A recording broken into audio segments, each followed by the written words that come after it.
Crise no Ministério da Educação e pedidos de demissões expuseram a fragilidade da principal pasta de qualquer governo. Como será o futuro que está sendo decidido agora, no presente?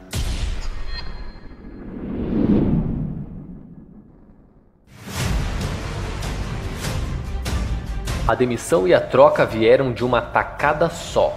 O ministro Ricardo Vélez Rodrigues ouviu várias perguntas sobre a última crise no Ministério, que ontem culminou com a saída do presidente do INEP. O diretor-presidente do INEP puxou o tapete. Eu tinha que publicar a portaria e eu tinha como respaldo uma portaria que foi feita por 2 diretores do INEP. A carta assinada pelo ministro da Educação, Ricardo Vélez Rodrigues, chegou por e-mail a escolas de todo o país. A informação foi publicada no site do jornal Estado de São Paulo. O e-mail pede ainda que, após a leitura da carta, professores, alunos e demais funcionários fiquem perfilados diante da bandeira do Brasil, se houver, e que seja executado o hino nacional. E que, para os diretores que desejarem atender voluntariamente o pedido do ministro, um representante da escola filme com o aparelho celular trechos curtos da leitura da carta e da execução do hino. E que, em seguida, os vídeos sejam encaminhados por e-mail ao MEC e à Secretaria Especial de Comunicação Social da Presidência da República. Vélez, ao sugerir a leitura de texto com slogan da campanha, pode ter ferido o princípio da impessoalidade previsto na Constituição. Em outra polêmica, no início deste mês, Vélez Rodrigues afirmou que o brasileiro viajando é um canibal. Rouba coisas dos hotéis, rouba o assento salva-vidas do avião.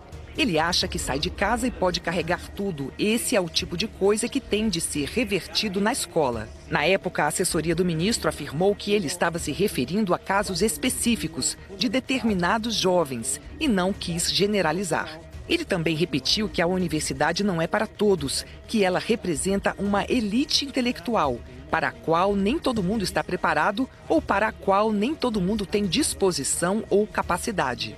A última polêmica envolvendo o ex-ministro foi na semana passada. Ricardo Vélez declarou que os livros didáticos passariam por uma revisão sobre o golpe militar. Ele disse que haverá mudanças progressivas à medida que seja resgatada uma versão da história mais ampla. O ministro defendeu que não houve golpe em 31 de março de 1964, nem o regime que o sucedeu foi uma ditadura. Ficarei no ministério até que o senhor presidente me diga, olha, os seus serviços, muito obrigado, tchau. O presidente exonerou Ricardo Vélez e nomeou Abraham Weintraub no cargo de ministro da Educação. O novo ministro já estava no governo, era o secretário executivo da Casa Civil. A troca de ministros mostrou que o presidente Bolsonaro não quis acabar com as polêmicas no MEC.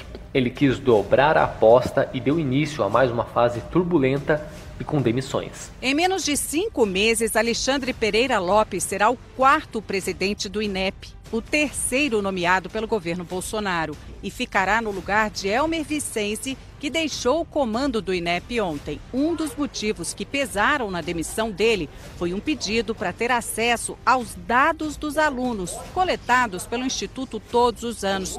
O pedido para o acesso a esses dados foi feito por Elmer Vicence com a ciência do ministro Abraham Weintraub. Mas uma diretoria e a área jurídica do INEP negaram o pedido por considerar que os dados individuais registrados nos censos são sigilosos. O autor de um dos pareceres, o procurador Rodolfo de Carvalho Cabral, teve a exoneração publicada hoje no Diário Oficial. O anúncio de contingenciamento de verba na educação foi o ponto mais polêmico do MEC em 2019. O ministro da Educação explicou o motivo do bloqueio numa entrevista ao jornal O Estado de São Paulo. Abraham Weintraub afirmou que universidades que, em vez de procurar melhorar o desempenho acadêmico, estiverem fazendo balbúrdia, terão verbas reduzidas. Disse ainda: a universidade deve estar com sobra de dinheiro para fazer bagunça e evento ridículo. As reações foram imediatas. Na Universidade de Brasília, os estudantes protestaram. A UNB negou que promova eventos de cunho político partidário em seus espaços. O Ministério da Educação negou que haja diferença no percentual bloqueado. Disse que é de 30% para todas as instituições. Para cada aluno de graduação que eu coloco na faculdade, eu poderia trazer 10 crianças para uma creche. Crianças que geralmente são mais humildes, mais pobres, mais carentes e que hoje não tem creche para elas. o que você faria no meu lugar? Alunos, pais e professores se reuniram em praças, em grandes aulas públicas. Reuniu diferentes grupos e diferentes bandeiras contra os cortes na educação.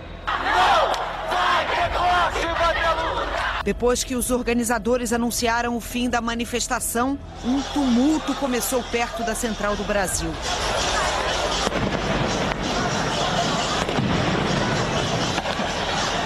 Grupos que estavam no protesto, alguns mascarados, enfrentaram a polícia. No confronto, tiros de bala de borracha, bombas e muita fumaça. É natural, é natural. Agora, a maioria ali é militante, não tem nada na cabeça. Perguntar 7 vezes 8 para ele não sabe. Perguntar a fórmula da água não sabe nada. São os idiotas úteis, os imbecis que estão sendo usados como massa de manobra de uma minoria espertalhona que compõe o núcleo de muitas universidades federais do Brasil. Reitores em todo o país reclamam da dificuldade para pagar despesas como água, energia elétrica e outras prestações de serviço. Está chovendo fake news. Novamente, um veículo de comunicação das pessoas que estão de mal com a vida tenta macular a imagem do MEC. Para de chover aqui no MEC. Até mais. No total, foram contingenciados cerca de 6 bilhões e 100 milhões de reais. O desbloqueio anunciado é de 1 bilhão 990 milhões de reais. O governo afirma que, como houve queda de arrecadação, é preciso se precaver. Ah, e não esquece de curtir, compartilhar, se inscrever no canal Primeira Impressão e comentar sobre qual foi o fato mais marcante de 2019 para você.